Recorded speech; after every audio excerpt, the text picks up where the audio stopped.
What's up, founders? Welcome back to Next Round Ready. I'm your host, Chris. Today we have very, very special guest, Levi Velez Reed. He works with 425 Ventures out here in the Seattle, Bellevue, Tacoma startup scene. It's a wide gap between there if you know anything about the Seattle area. But as somebody who's active in both sides, I'm kind of all around the place. Levi, welcome to the show, man.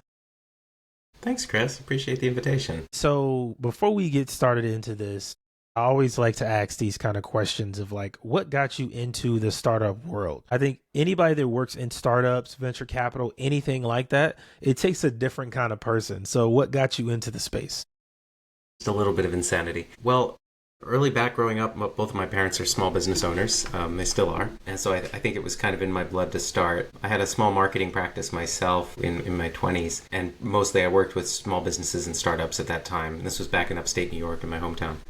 And that experience really led me to, I would say, a deeper understanding of my own ignorance. And I found that I loved the work I was doing. I really enjoyed working with founders, but I didn't have the knowledge I needed to be, of any real use outside of narrow silos in marketing. So that led me to decide to do an MBA. And the school I selected, ESADE in Barcelona, has a very, very strong entrepreneurship program. They actually have an incubator literally on site. So I had the chance to work very closely with a number of startups and with investor communities as well. My first position out of school was with Amazon, which is what brought me out to Seattle in the first place. Not a startup, however much their recruiting material might like to convince you otherwise. But while I was there, I was able to orient my career towards emerging business units, which does have a certain energy to it, and towards business units that worked with startups. The Launchpad program being a great example. I think sadly has been retired if I remember correctly, but at the time was really fantastic. So that whole time I started getting as involved as I could in the startup community here in Seattle. I got involved with the Seattle Angel Conference, wonderful vehicle for folks looking to invest, or to learn how to invest, I should say. I got involved with the Seattle Founder Institute chapter. So FI is a global pre-seed accelerator, but they had a very active chapter here in Seattle at the time. And a few other communities, just attending events, meeting people, the whole nine yards. And so when I left Amazon, I was actually recruited out for what's often called an entrepreneurial position. So I was building a startup within an existing corporation. And I did that for about a year. The venture itself was not successful, but the product actually was and is on the market. They ended up co-branding with Sony. So we have that. The product is Sony branded, Wow. but it was my product originally. And then following that, I really just bounced around the Seattle startup scene for a while.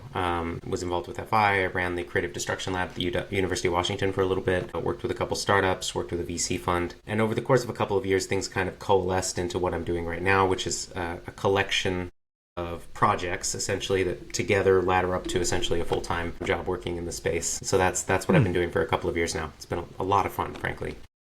When I reached out, you told me, like, I don't know if I can talk much about venture capital. I'm not a VC. So is there a specific label that you give yourself? That's something I've been struggling with for a long time. I'll give you maybe a slightly longer answer than you wanted, sorry. But I sort of see the startup community as falling broadly into three buckets. You've got your founders and your investors, and then the third bucket is what I like to think of as just ecosystem. So these are the folks running accelerators and incubators and supporting different programs. Maybe they're service providers.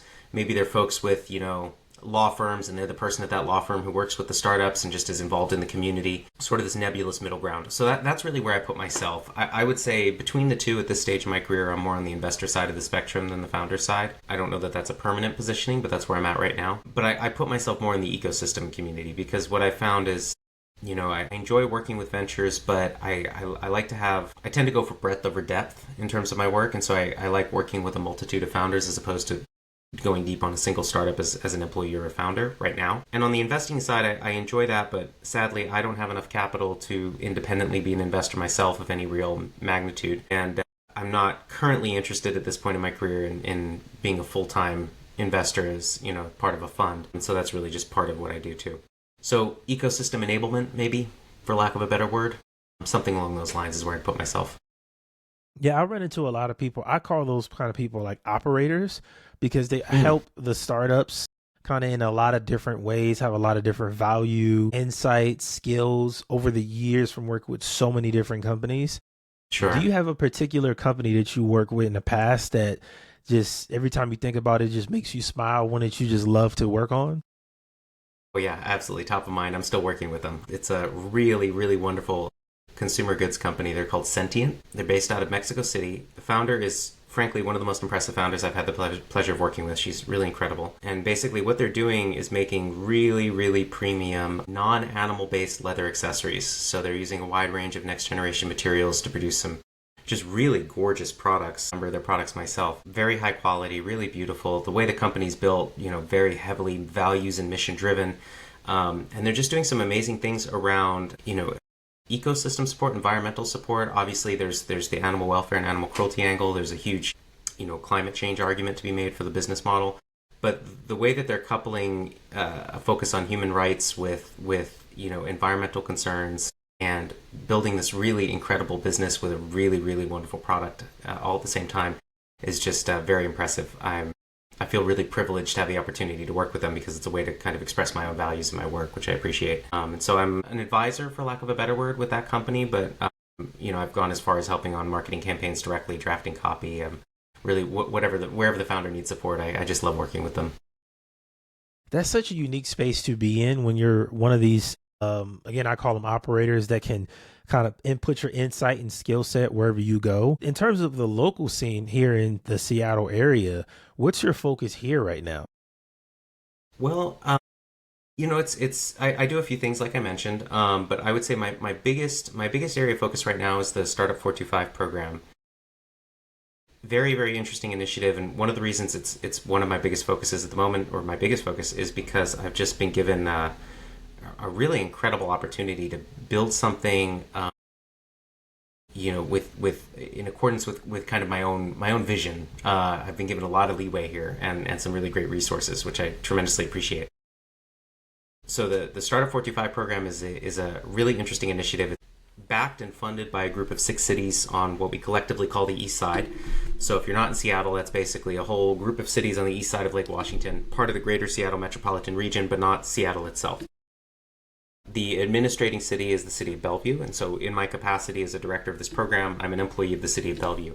And I always like to be clear about that, just to be very clear that this is not a separate organization. Startup 425 is not a nonprofit or anything like that. It's an initiative on the part of city government, and basically it's a program designed to foster economic development in the region with the specific focus of helping people start companies. And the critical point to note there is that we're not just talking about tech startups. Obviously, given where we are, that's the bulk of who we're working with, but not by any means all of them.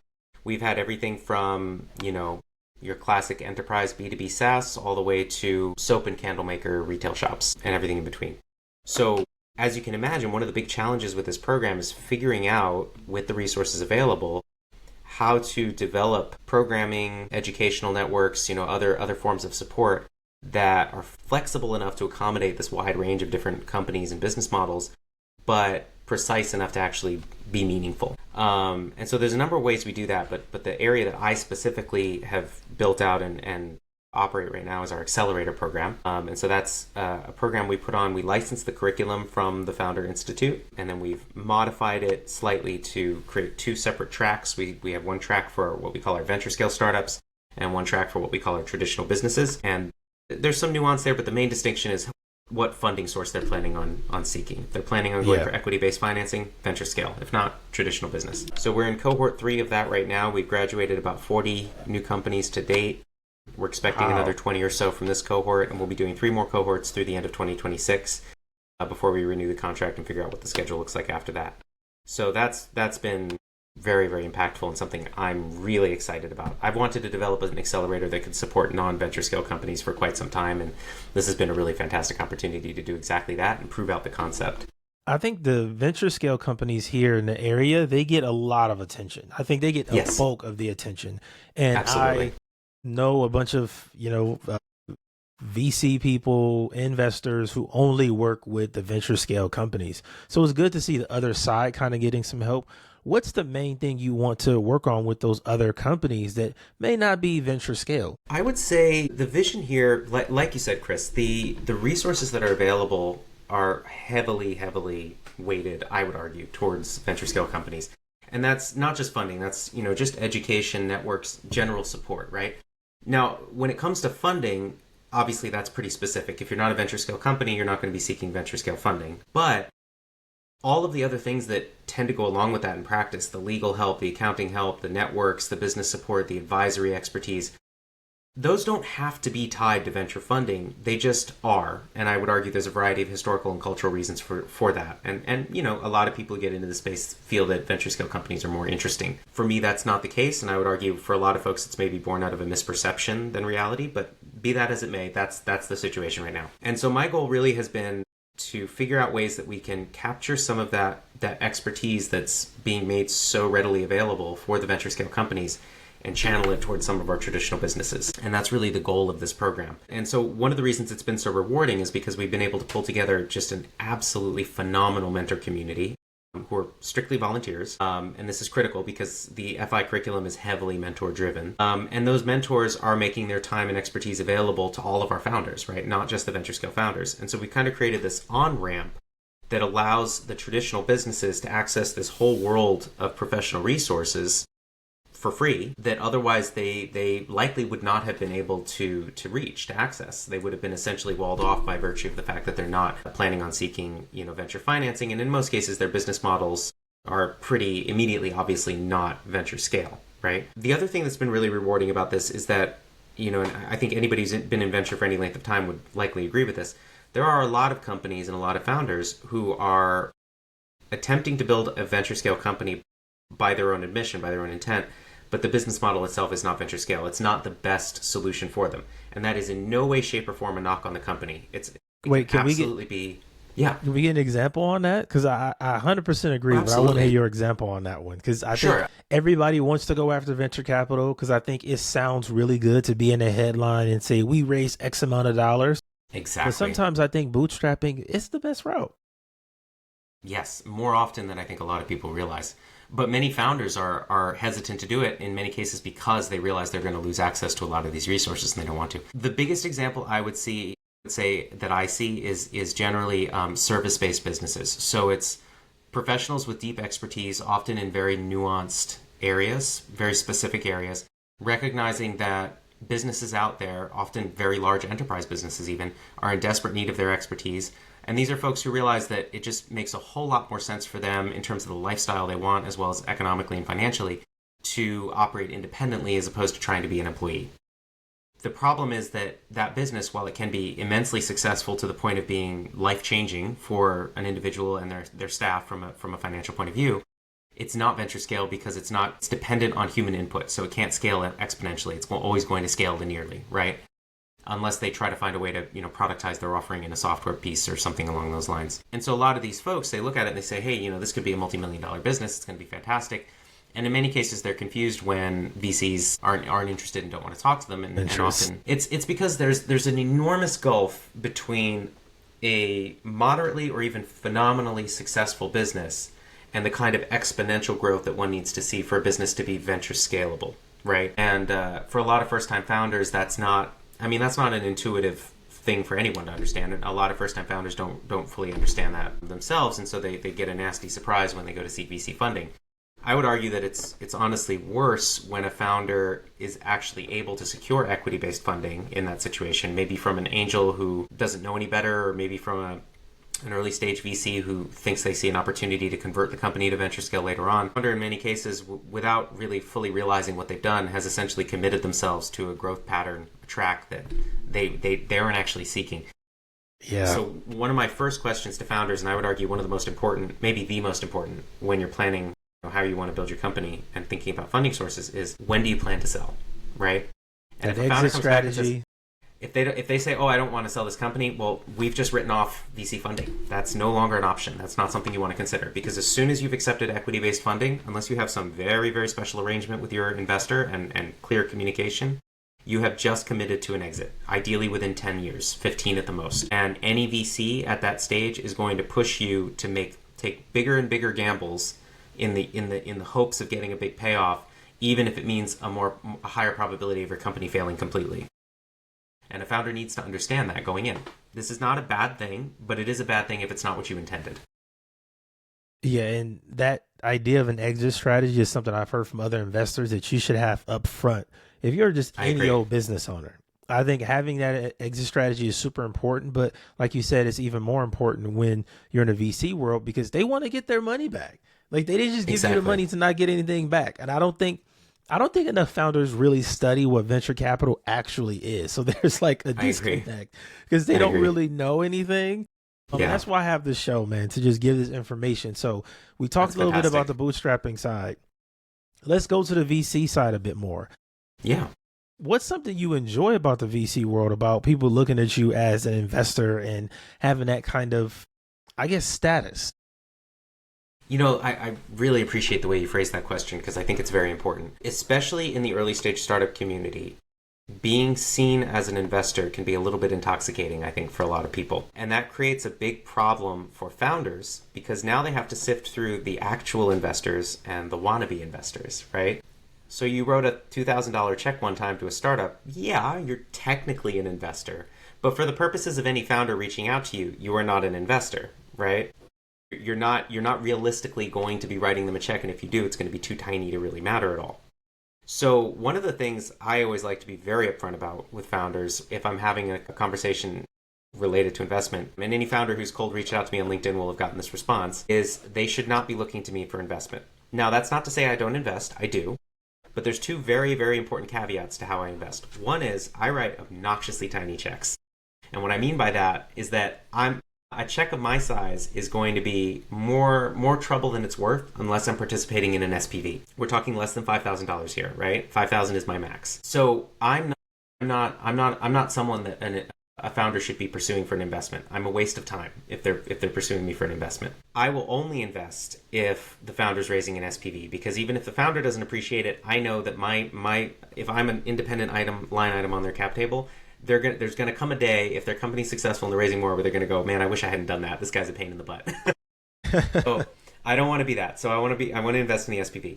The other big factor for me is that because I'm in a great position largely through my work with the VC fund, which I imagine we'll get to later, I get to work with a lot of founders on a day-to-day basis over a period of several months. And I get to see a deep, deep view of not only them, but their company, how they're responding to challenges, how they're growing over time. For me, having that kind of information asymmetry makes those investments my absolute top priority. It simply does not make sense for me to invest because I have that access to invest on the basis of, what a standard, say, VC would do, taking a few weeks of due diligence and reviewing a company and then making a go, no-go decision. So I typically only invest in companies that I've gotten the opportunity to work, or founders, I should say, that I've had the opportunity to work with over several months, that have come to me through one of the networks that I'm already involved in. And generally, that also means that another investor whose opinion I greatly respect, has already invested in that company. So they're essentially pre-vetted for me. So that's the other caveat when a founder reaches out, is I say, if you're not coming to me through one of my networks, I'm not ruling it out, but chances are I'm not going to invest. And the fact of the matter is you'd have to put in so much work to convince me it's worth it that I'm not worth it because, again, the juice is not worth the squeeze. I'm only going to write you a tiny check anyway. It's not worth it. The other big advantage, and part of the offset here, is when I do invest in a company that I've worked with through this VC that I've had deep experience with, is then I can turn around and I can say, hey, I just made this decision to invest in this company. I work with the VC that invested in them, and now I'm putting in my own additional capital to double down on my existing exposure because I believe in them so much after 6 months or 12 months of working with them and seeing how they've, advanced. And I hope that kind of validation carries some weight. And so my goal really is that I'm bringing, hopefully, not just my own capital, but a solid argument that they can add to their pitch deck, a recommendation or a reference that they can call on when they need it and be able to bring value that way. If I'm just investing after a few weeks of due diligence, I can't bring any of that additional validation to the table on behalf of that founder. I think that gap is part of the problem too in the VC world of how you explained a couple weeks. It's just not enough if you really want to invest and have a real impact, because I don't think that that's enough time for you as the investor to understand what they need as a founder outside of money. A That's a lot great of the point. VCs I've talked to are only giving money and then trying to look for a result. They just want that update every couple weeks, every couple months. Yeah. Yeah. But they aren't there for the founder to really lean on and get that insight, get connections, advice, which I think Yeah. is what a lot of founders need. Not more than money, but it's on equal playing field. But alongside it, yes, completely agree. Yeah, you do need that support. And I totally agree. I think, it's very much in an ideal world, the investment process is a two-way conversation, right? One of the things I always like to remind founders, especially early stage founders, I think it's very easy for founders to kind of get into this mindset of being a supplicant, right? They're going and they're begging for money. And I totally understand why, right? You 50 no's before you get a yes, and that's not even an exaggeration. That's an actual number. You feel like you're begging. But what I always try to tell the founder is that, an investor is not a charity. If they make an investment, it's because they anticipate the possibility of making a lot of money off of you. You aren't asking for a donation when you're a founder. You're trying to sell something. And what that something is a share of your company. Now, yes, at the early stage, you don't really have anything to prove. And so a big part of what you're selling is really yourself. But you are still selling something. You're not asking for a donation. And I think it's very important for founders to remember, especially at that early stage when this all seems so distant and hypothetical, that VC capital, especially at the beginning, or VC money, I should say, that's redundant. The VC money or angel investor money you raise, especially at the beginning when you're giving up much more of your equity, if your company is successful, that is the most expensive money you will ever raise, right? Because those VCs, they're looking for a 10 or more multiple back, 10 times or more multiple back on their capital, right? If you take out debt, you're paying back interest over time that might equal to, a 2x total, payback. Right? And that's at the high end. And later on, when later stage investors invest, the multiple that they're expecting goes down because the risk goes down commensurately. But at that early stage, it's extremely expensive, and you should always keep that in mind as a founder. You are, they're not a charity. They're investing because they see the opportunity for a return, and you are selling something that ideally, if someone's investing in you, they believe it's worth something. 100%, man. So we got a couple minutes left here. I don't want to take up too much of your time. If I'm a founder that when we meet, we connect, in this AI space, everybody's in AI right now. It's just the most popular thing, AI, SaaS, something like that. And I do want to raise. What advice are you giving me? I've been in business 6 months. I'm seeing good growth, about 10, 15% a month. I'm getting there. I got some traction. What advice are you giving me now that I'm ready to start looking for, raising that next round? Yeah. Well, with the caveat that I'm not an AI-focused investor myself, but I would say my general advice, if you're operating in, more of a red ocean where everybody's competing, you need to think about your differentiation. So that's going to be huge, right? What is your differentiation? How are you separate? Who else is trying to build what you're building? And particularly, how are you going to defend whatever you're building against, say, an Anthropic or an OpenAI trying to do something similar? Are they going to do something similar? So you'll want to be thinking about that. Another thing that you'll want to be thinking about is a strong narrative around how you're building something that's genuinely, and these two things are closely related, how you're building something that is genuinely novel and not just a wrapper on an existing AI function that could be easily imitated. So those are going to be a couple big points. Another point, and this is maybe for me, I don't know how many investors share this, but my perspective personally is that this space is changing incredibly quickly, right? We're just seeing these hard left and right turns in how the AI space is developing that are very difficult to predict. So one of the things I'm going to be looking for, well, two things I'm going to be looking for in a founder in this space, if I were investing, is how good are their predictive skills? And this is really something that emerges over time. And so I would suggest, get your investor report process, get a monthly report going, get an email list going, start adding people to it, make bold predictions, but predictions you feel you can back up in those newsletters, and start establishing yourself as someone who can, predict accurately what's going to happen with your company and with the industry over the next 3 months or so. If you can. If you're wrong and you're not confident in it, don't do it. But if you think you can, give it a shot. So that's one aspect. And then the other aspect I'm going to be looking for, and this is really true generally, but maybe especially in this space, is resilience, right? That there are going to be things that are going to happen that you're not going to be able to anticipate or predict as a founder in this space. How are you going to respond to them? How are you building your company in such a way that it can take those knocks and those unexpected left and right turns and be able to overcome them? But really, I'd reiterate what I said first. Differentiation and moat is really, I think, the two big areas of focus right now, because everybody's diving headlong into this AI gold rush, and as a result, there's a ton of overlap. Every AI function that I've seen that I've had a founder pitch to me recently has been something I've seen before, right? The model. Yeah. That's not to say don't do it, but it's to say, how are you going to be the one that succeeds? How are you going to be successful? What differentiates you from doing this, from everybody else who's trying it? Very good insight there. Now, I want to still talk a little bit about your VC experience working with the fund.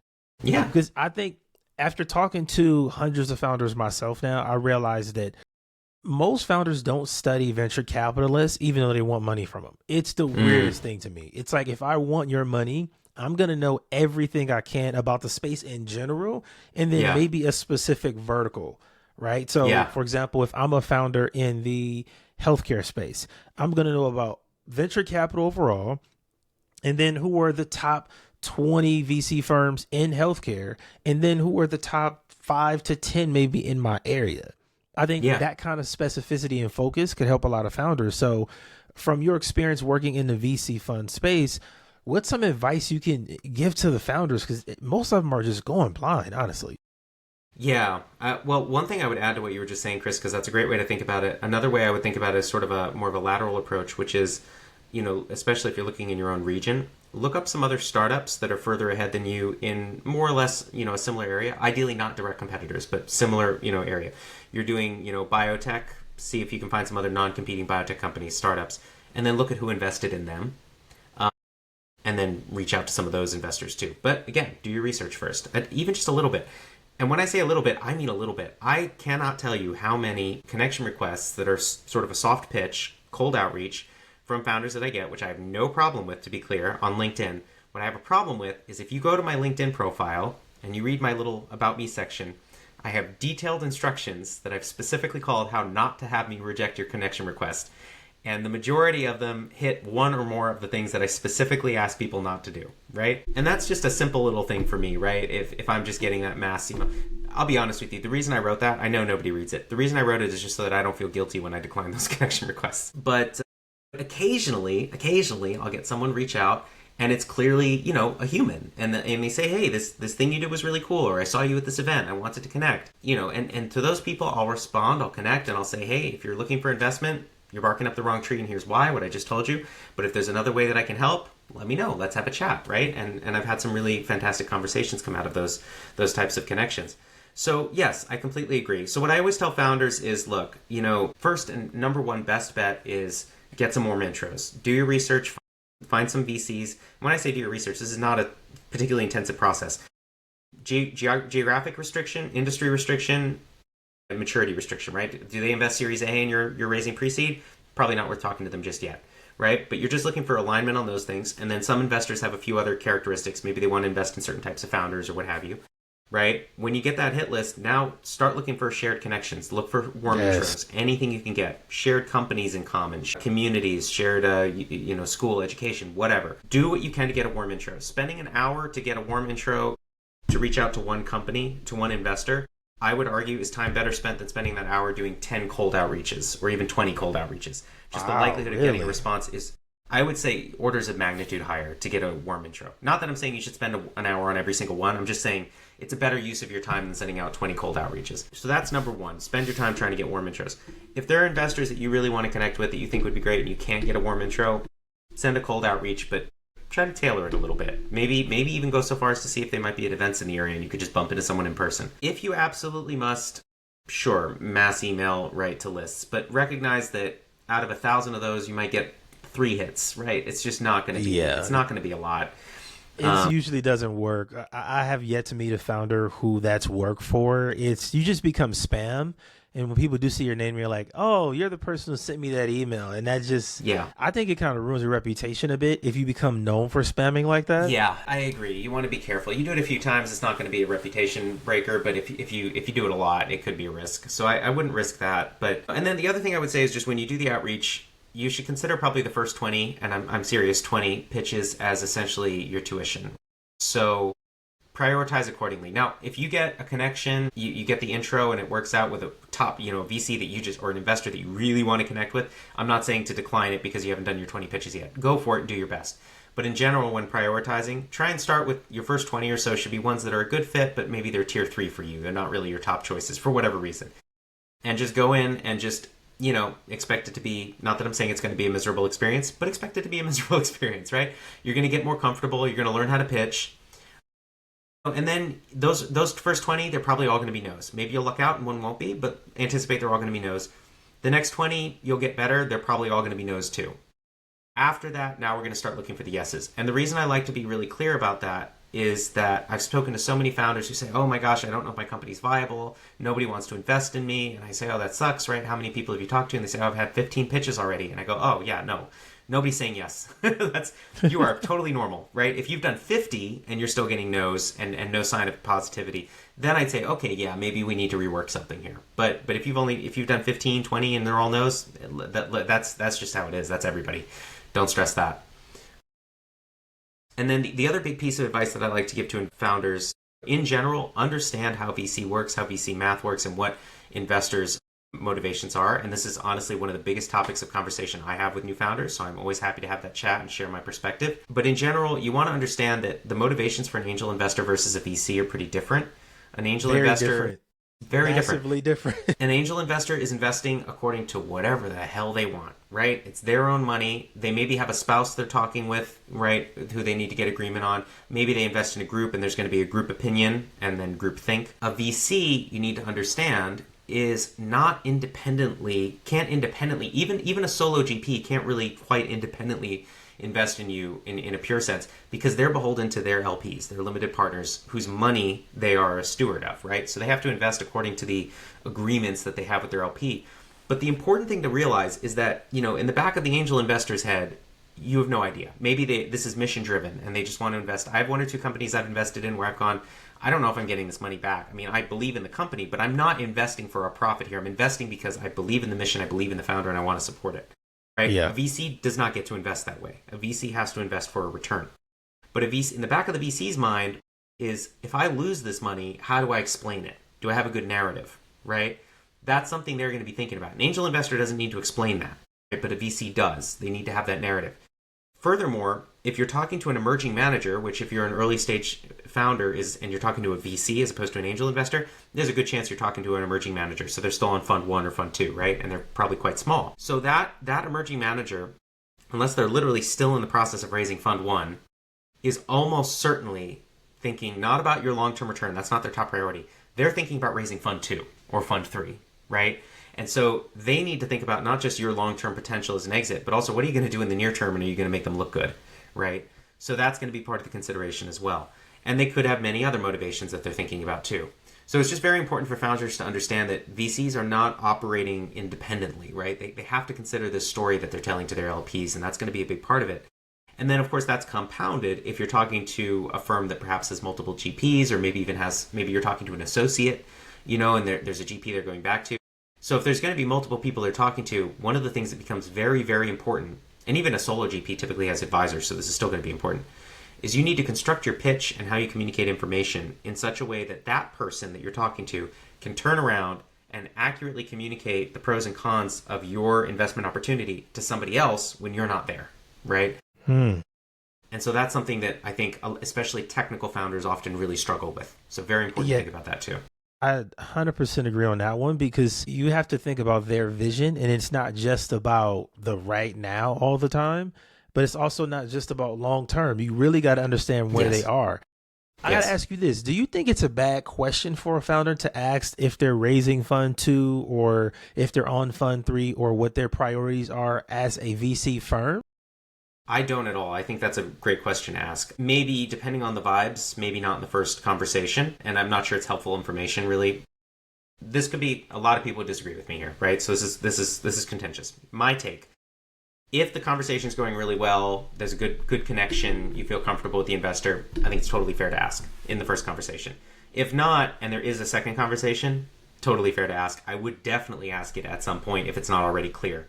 Right, but you can Google this. In our area, we've got GeekWire, right, which does a lot of reporting here. There's a decent chance, if it's a reasonably well-known fund, you might find a GeekWire article saying when they close their last fund or where they're at, in which case, there you go.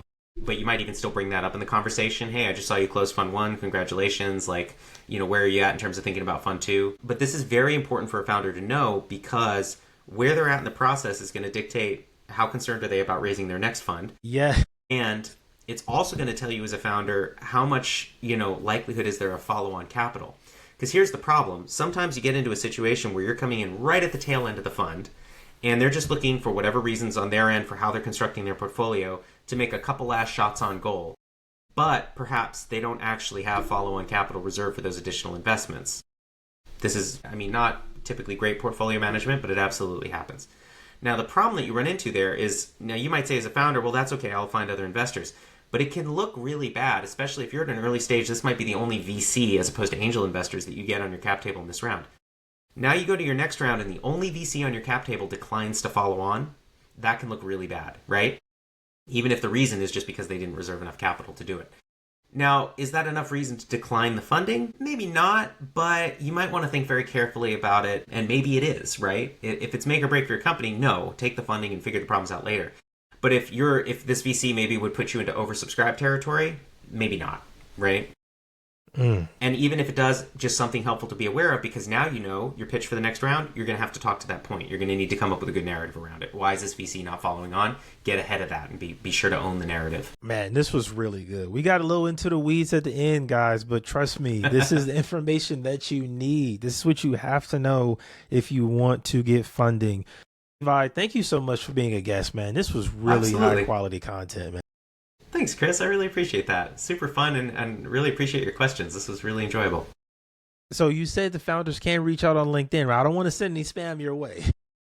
No, LinkedIn is fine. I think I told you when we connected, I'm terrible about checking my messages, but I'll get to it eventually. My one piece of advice, if you reach out on LinkedIn, read my bio real quick. Don't mention synergies. If you reference this podcast, that's a sure in. I know that LinkedIn obnoxiously is starting to restrict the number of messages people can add if they don't have premium. So if you can't send a message, you can shoot me a request anyway. But the other thing you can do is if you go to startup425.org, that's the website for my program.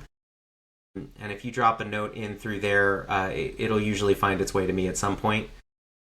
So that's another route you can go. And I'm out and about, if we do a Startup 425 event, I'm at those occasionally. So you can bump into me one way or the other. But yeah, LinkedIn's not a bad way to go.